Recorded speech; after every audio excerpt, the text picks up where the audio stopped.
following hot on the heels of my Huckleberry Finn reading and review. I also read A Connecticut Yankee in King Arthur's Court. Connecticut Yankee.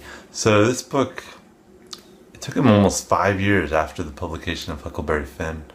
I didn't look too much into the history of what he was doing in that time, but I guess he was trying to find a more profitable book. He was starting to have some, I don't know if at this point actually he is having financial difficulties, but he would increasingly, through a poor series of investments, have some issues and was trying to find another success. So this book, I think I had really higher expectations for it because it's one of his more famous books. It's like on a lot of lists of classics and so on. It's a long book. I don't know what that matters, but I just felt like it had, I may have even seen a movie of it or kind of knew the story a little, but not much. So I think I liked Huckleberry Finn a lot, so I was thinking that this would hold up as well, but unfortunately it does not.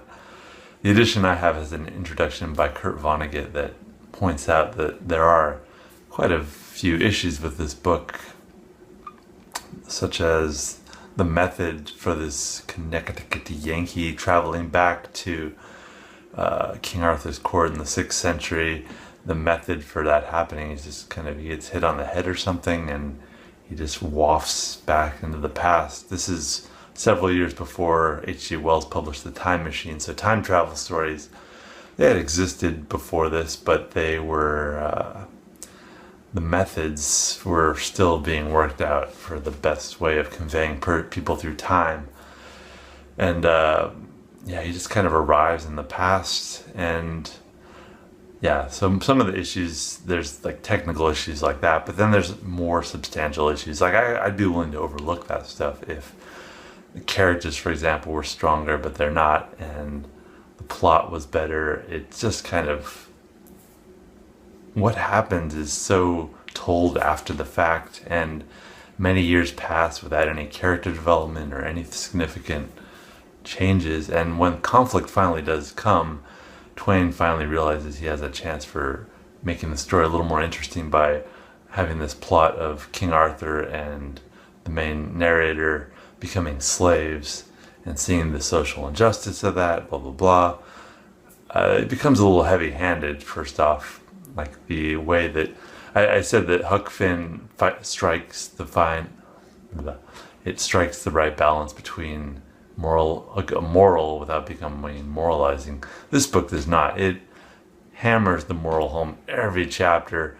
There's illustrations in this very newspaper editorial style of really showing in an exaggerated way what the issue is, and he points it out in every chapter, and then he has King Arthur realize it by becoming a slave.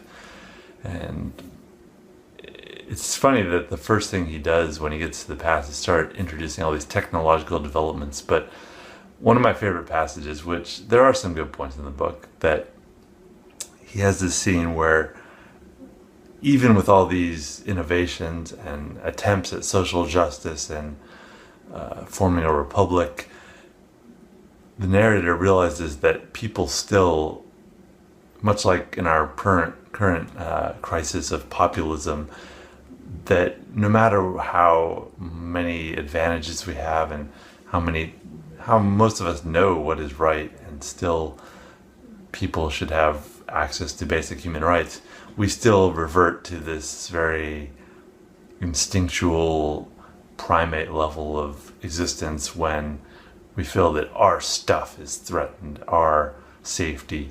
And that's kind of been the great lesson of human history, is that we don't need to cling to our existence, and when we do, it just makes it worse for everybody. But here we go, doing it again. So there's a similar incident in A Connecticut Yankee that Twain, he includes a lot of sections that are almost like essays, and they really, like I said, they hammer the issue home.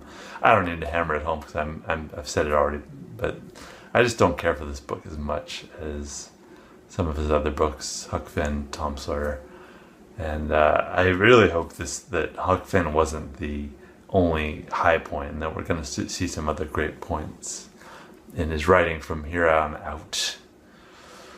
The ending is kind of convoluted too. He like falls asleep, and then his page or whatever, Clarence, finishes the book, and then somehow it arrives in the present, and the other narrator who found the book or read the book, it's just confusing, and it's a bit of a mess. And I can see that if he spent 5 years on it, he just maybe lost track of it. And yeah, it needed a tighter plot, stronger characterizations, and it does not have that. I guess I would recommend this book if you really like Arthurian romance, and there's a few funny points, but it's not a laugh out loud book by any means, and I just can't recommend it wholeheartedly.